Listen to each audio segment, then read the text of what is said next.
తెలంగాణ మలిదశ ఉద్యమంలో కీలకంగా వ్యవహరించినటువంటి మాజీ ప్రభుత్వ చీఫ్ విప్ దాస్యం వినయ్ భాస్కర్ దాదాపు 2009 నుంచి వరుసగా విజయాలు సాధిస్తూ వస్తాడు. ఒకసారి టీఆర్ఎస్ పార్టీ నుంచి తెలంగాణ రాష్ట్రం కోసం, ప్రత్యేక రాష్ట్రం కోసం తన ఎమ్మెల్యే పదవిని తునప్రాయంగా ఏదైతే రిజైన్ చేసి మళ్ళీ బరిలో నిలిచి గెలిచినటువంటి వ్యక్తి వినయ్ భాస్కర్. ప్రస్తుతం వినయ్ భాస్కర్ ఓటమికి సంబంధించి తన నియోజకవర్గంలో ఒక పోస్ట్ మార్టం చేయదలుచుకున్నాడు. వచ్చే పార్లమెంటు ఎన్నికల్లో తన వ్యూహాలు ఏ విధంగా ఉండబోతున్నాయి. ప్రస్తుతం హనుమకొండ జిల్లా అధ్యక్షునిగా దాస్యం వినయ్ భాస్కర్ కొనసాగుతున్నారు. ప్రస్తుతం మనతో ఉన్నారు. అన్న, జిల్లాలో ఒకే ఒక్కడిగా ఉన్నటువంటి ఎమ్మెల్యే, వరంగల్ ఉమ్మడి జిల్లాలో ఒకే ఒక్కడిగా మీ పేరు తెలంగాణ రాష్ట్ర వ్యాప్తంగా మారుమోగింది, అప్పుడు టీఆర్ఎస్ పార్టీ నుంచి. సో తెలంగాణ రాష్ట్రం తెచ్చుకున్న తర్వాత అనుకోని పరిణామాల నేపథ్యంలో మీ ఓటమి జరిగింది. దాదాపు వరుసగా 4 సార్లు విజయం సాధించిన తర్వాత ఓటమిని చూశారు. ఏ విధంగా ఉంది? నేను గతంలో కూడా శాసనసభ్యునిగా ఉండని, పార్టీ అధ్యక్షుడు ఉన్నప్పటికీ, నగర అధ్యక్షుడు ఉన్నప్పటికీ కూడా ప్రజలతో మమేకమైనామని. కాబట్టి సరే, ప్రజాస్వామ్యంలో గెలుపోవటం సహజం.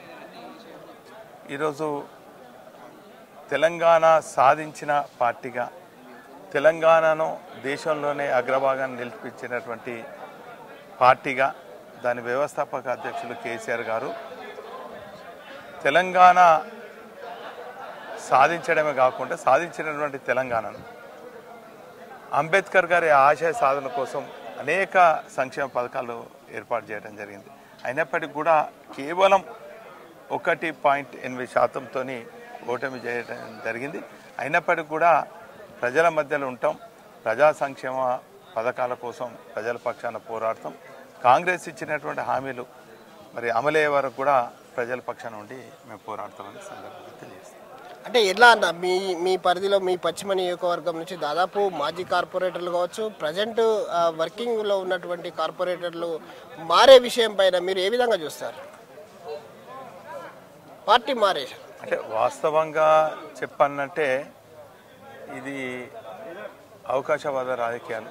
మరి ఈ సందర్భంలో మరి కొందరు పోవచ్చు, అయినప్పటికీ కూడా వ్యక్తులుగా పోవచ్చు, కానీ పార్టీకి మాత్రం పటిష్టంగా ఉంటుంది. ఎవరు పోయినా ఏమైనా కూడా కేసీఆర్ గారి నాయకత్వాన్ని ఇప్పటికీ ఇంకా ప్రజలు కోరుకుంటున్నారు. అసలు ఎట్లా జరిగిందనేది ఒక అంతర్మదనంలో ఉన్నారు. ఏదేమైనప్పటికీ కూడా ఖచ్చితంగా రాబోయే రోజులలో కేసీఆర్ గారి నాయకత్వం తెలంగాణ ప్రజలు కోరుకుంటున్నారు. మళ్ళా ఖచ్చితంగా అధికారంలోకి వస్తారు. అంటే మీరు అన్నట్టు వ్యక్తులుగా మారారని చెప్తున్నారు. వాళ్ళు వ్యక్తులుగా కాదు, బీఆర్ఎస్ టికెట్ కారు గుర్తుపైన గెలిచినటువంటి కార్పొరేటర్లు.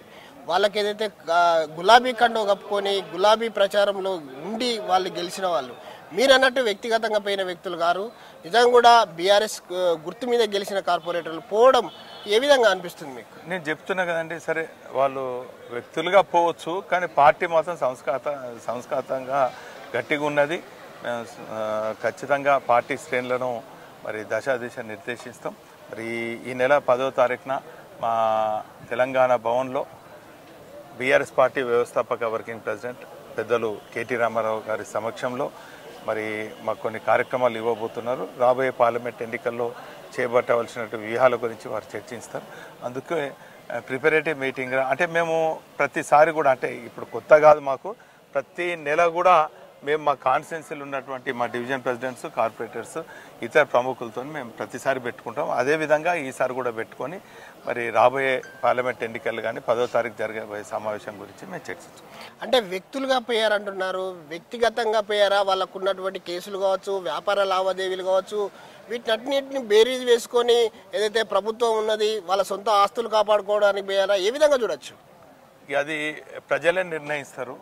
పార్టీ పరంగా మాత్రము మరి మేము మాత్రం పార్టీ పైన దృష్టి సారిస్తాం, పార్టీ క్యాడర్ని కాపాడుకుంటాం, పార్టీ పటిష్టత కోసం మేము ఆర్నిషాలు కృషి చేస్తాం. అంటే వినయ్ అన్న కాపాడాడు ఇన్ని రోజులు, వినయ్ అన్న ప్రభుత్వం ఉంది, టీఆర్ఎస్ ప్రభుత్వం ఉంది, సో మా సొంత వ్యవహారాలు కావచ్చు, సొంత వ్యాపారాలు కావచ్చు, వినయ్ అన్న దగ్గర ఉంటే కాపాడుతాడని చెప్పిన వ్యక్తులు, వినయ్ అన్న నమ్మి ఇన్ని రోజులు ఉన్న వ్యక్తులు ఆల్ ఆఫ్ సడన్గా మారడం వాళ్ళ వ్యక్తిగత, అది వాళ్ళ విజ్ఞతకే వదిలిపెడుతున్నా. నేను దాని గురించి ఏం కామెంట్ చేయదలుచుకోలేదు.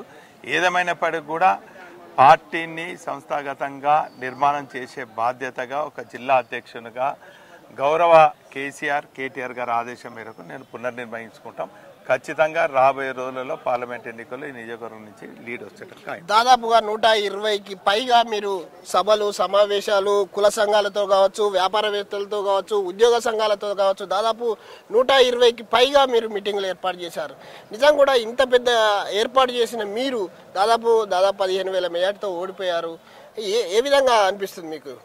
అంటే నేను చెప్తున్నా కదండి, నేను పదవులు ఉన్నా లేకున్నా ప్రజా సమస్యలపైన, సంఘాలపైన, అసంఘటిత రంగంలో ఉన్నటువంటి కార్మికులపైన, సహకార రంగం పైన, మరి వారి సమస్యలపైన దృష్టి సారించి వారిని ఐక్యతం చేసే ప్రయత్నం చేస్తాం. వారి సమస్యలను మరి గతంలో ఉన్నప్పుడు ప్రభుత్వం దృష్టికి కానీ ఇప్పుడున్న ప్రభుత్వం దృష్టికి తీసుకుపోతాం. ఏదేమైనప్పటికీ కూడా పదవులతోని నిమిత్తం లేకుండా ప్రజాక్షేత్రంలో ఉంటాను.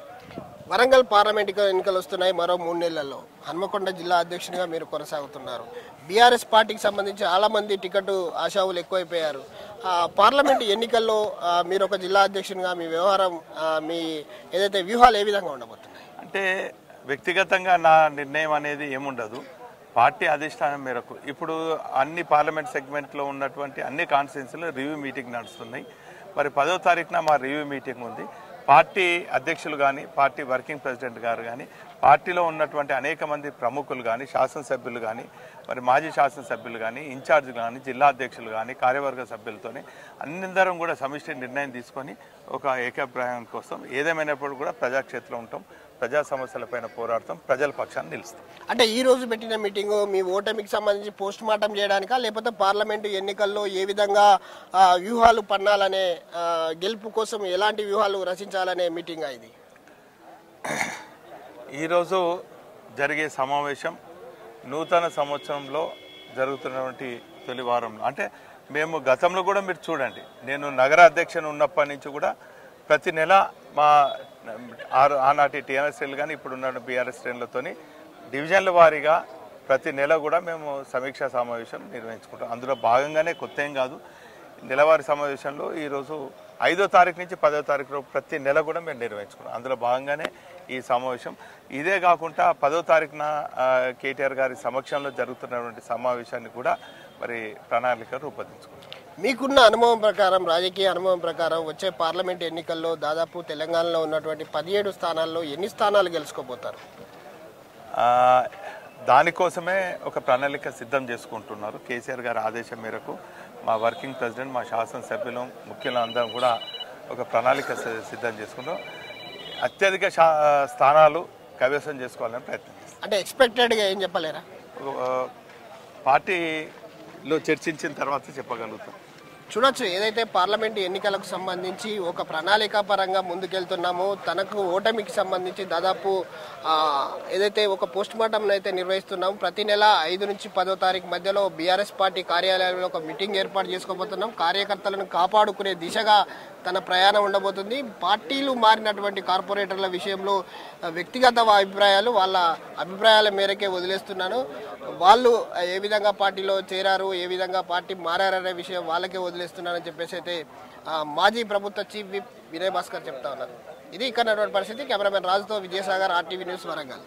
మరిన్ని వీడియోస్ కోసం ఛానల్ ని సబ్స్క్రైబ్ చేయండి. లేటెస్ట్ అప్డేట్స్ కోసం వాట్సాప్ ఛానల్ ని ఫాలో చేయండి. అండ్ లింక్ డిస్క్రిప్షన్ లో ఉంది.